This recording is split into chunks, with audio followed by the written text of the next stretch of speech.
Friends, I shall ask you to be as quiet as possible. I don't know whether you fully understand that I have just been shot, but it takes more than that to kill a bull moose. But fortunately, I had my manuscript, so you see I was going to make a long speech, and there is a bullet. There is where the bullet went through, and it probably saved me from it going into my heart. The bullet is in me now, so that I cannot make a very long speech, but I will try my best. And now, friends, I want to take advantage of this incident and say a word of solemn warning to my fellow countrymen. First of all, I want to say this about myself. I have altogether two important things to think of to feel any concern over my own death. And now I cannot speak to you insincerely within 5 minutes of being shot. I am telling you the literal truth when I say that my concern is for many other things. It is not in the least for my own life. I want you to understand that I am ahead of the game anyway. No man has had a happier life than I have led, a happier life in every way. I have been able to do certain things that I greatly wish to do, and I am interested in doing other things. I can tell you with absolute truthfulness that I am very much uninterested in whether I am shot or not. It was just as when I was colonel of my regiment.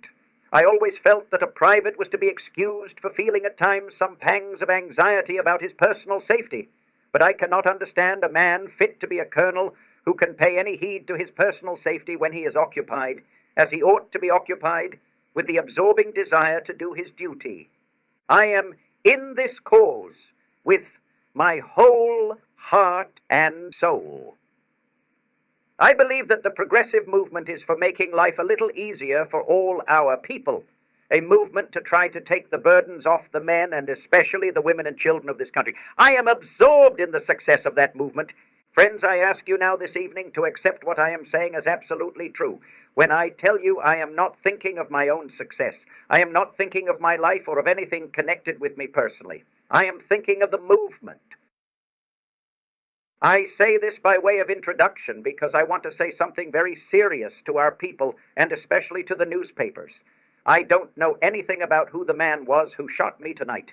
He was seized at once by one of the stenographers in my party, Mr. Martin, and I suppose is now in the hands of the police. He shot to kill. He shot. The bullet went in here. I will show you. I'm going to ask you to be as quiet as possible, for I am not able to give the challenge of the bull moose quite as loudly. Now, I do not know who he was or what party he represented. He was a coward. He stood in the darkness, in the crowd around the automobile, and when they cheered me and I got up to bow, he stepped forward and shot me in the darkness. Now, friends, of course, I do not know, as I say, anything about him, but it is a very natural thing that weak and vicious minds should be inflamed to acts of violence by the kind of awful mendacity and abuse that have been heaped upon me for the last 3 months by the papers, in the interest of not only Mr. Debs, but of Mr. Wilson and Mr. Taft. Friends, I will disown and repudiate any man of my party who attacks with such foul slander and abuse any opponent of any other party. And now I wish to say seriously to all the daily newspapers, to the Republican, the Democratic, and the Socialist parties, that they cannot, month in and month out and year in and year out, make the kind of untruthful, of bitter assault that they have made and not expect that brutal, violent natures or brutal and violent characters, especially when the brutality is accompanied by a not very strong mind.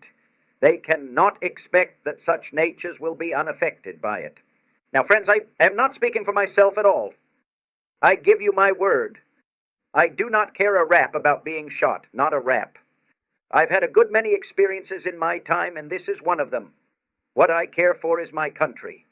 I wish I were able to impress upon my people, our people, the duty to feel strongly, but to speak the truth of their opponents. I say now, I have never said one word against any opponent that I cannot, on the stump, that I cannot defend.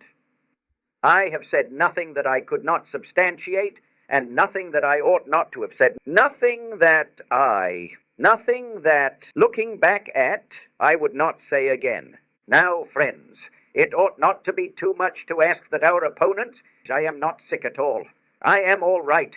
I cannot tell you of what infinitesimal importance I regard this incident as compared with the great issues at stake in this campaign.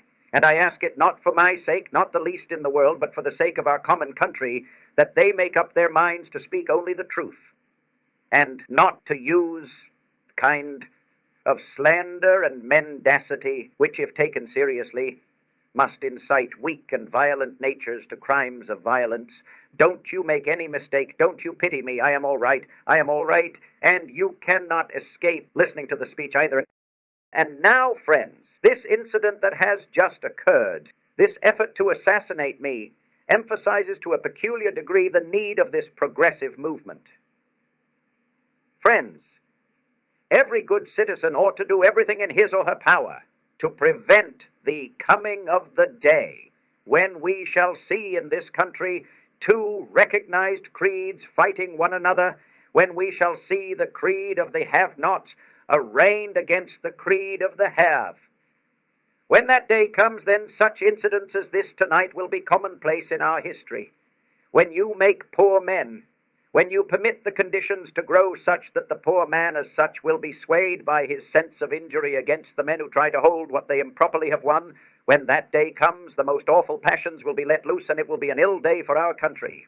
Now, friends, what we who are in this movement are endeavoring to do is to forestall any such movement by making this a movement for justice now, a movement in which we ask all just men of generous hearts to join with the men who feel in their souls that lift upward, which bids them refuse to be satisfied themselves while their countrymen and countrywomen suffer from avoidable misery.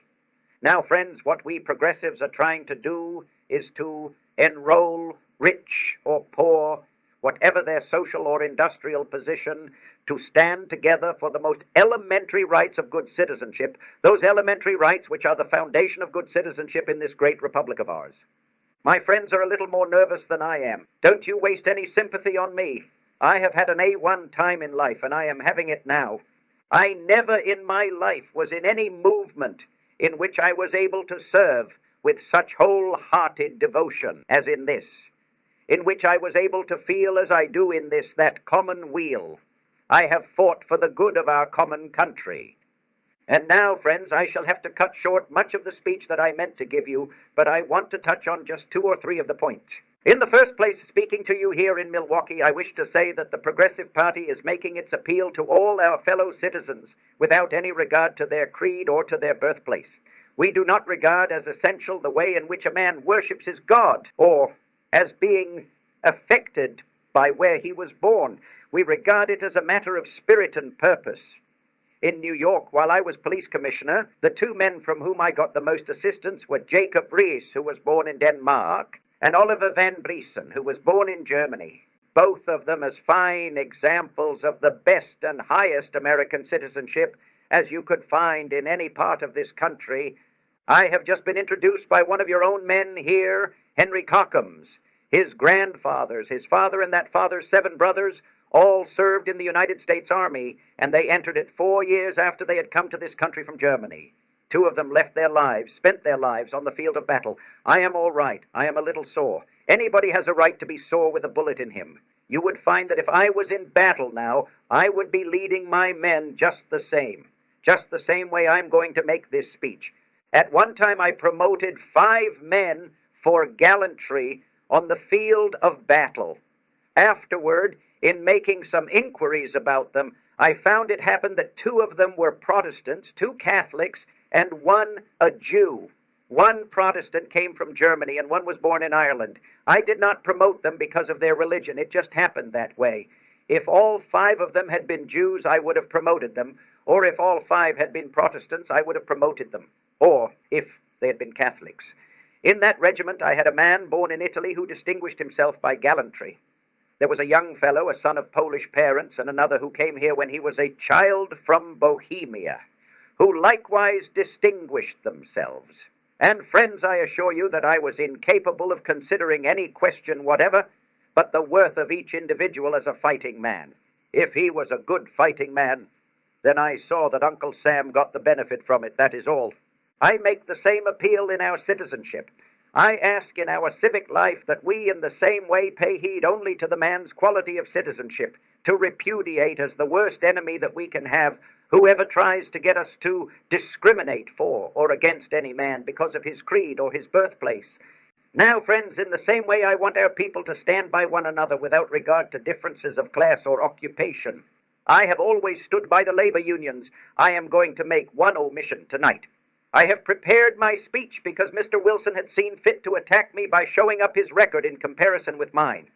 But I am not going to do that tonight. I am going to simply speak of what I myself have done and of what I think ought to be done in this country of ours. It is essential that there should be organizations of labor. This is an era of organization. Capital organizes, and therefore labor must organize. My appeal for organized labor is twofold. To the outsider and the capitalist, I make my appeal to treat the laborer fairly, to recognize the fact that he must organize, that there must be such organization, that the laboring man must organize for his own protection, and that it is the duty of the rest of us to help him and not hinder him in organizing. That is one half of the appeal that I make. Now, the other half is to the labor man himself. My appeal to him is to remember that as he wants justice, so he must do justice. I want every labor man, every labor leader, every organized union man to take the lead in denouncing crime or violence. I want them to take the lead in denouncing disorder and in denouncing the inciting of riot. That in this country we shall proceed under the protection of our laws and with all respect to the laws. And I want the labor men to feel in their turn that exactly as justice must be done them, so they must do justice. That they must bear their duty as citizens, their duty to this great country of ours, and that they must not rest content unless they do their duty to the fullest degree. I know these doctors, when they get hold of me, they will never let me go back, and there are just a few things more that I want to say to you. And here I have got to make one comparison between Mr. Wilson and myself, simply because he has invited it, and I cannot shrink from it. Mr. Wilson has seen fit to attack me, to say that I did not do much against the trusts when I was president. I have got two answers to make to that. In the first place, what I did, and then I want to compare what I did while I was president and what Mr. Wilson did not do while he was governor. When I took office, the antitrust law was practically a dead letter, and the interstate commerce law in as poor a condition. I had to revive both laws. I did. I enforced both. It will be easy enough to do now what I did then, but the reason that it is easy now is because I did it when it was hard. Nobody was doing anything. I found speedily that the interstate commerce law, by being made more perfect, could be made a most useful instrument for helping solve some of our industrial problems. So with the antitrust law, I speedily found that almost the only positive good achieved by such a successful lawsuit as the Northern Securities suit, for instance, was in establishing the principle that the government was supreme over the big corporation. But that by itself, that law did not accomplish any of the things that we ought to have accomplished. And so I began to fight for the amendment of the law along the lines of the interstate commerce law. And now we propose, we progressive, to establish an interstate commission having the same power over industrial concerns that the Interstate Commerce Commission has over railroads, so that whenever there is in the future a decision rendered in such important matters as the recent suits against the Standard Oil, the sugar, no, not that tobacco trust, we will have a commission which will see that the decree of the court is really made effective, that it is not made a merely nominal decree. Our opponents have said that we intend to legalize monopoly. Nonsense. They have legalized monopoly. At this moment, the Standard Oil and Tobacco Trust monopolies are legalized. They are being carried on under the decree of the Supreme Court. Our proposal is really to break up monopoly. Our proposal is to put in the law to lay down certain requirements and then require the Commerce Commission, the Industrial Commission, to see that the trusts live up to those requirements. Our opponents have spoken as if we were going to let the Commission declare what the requirements should be. Not at all.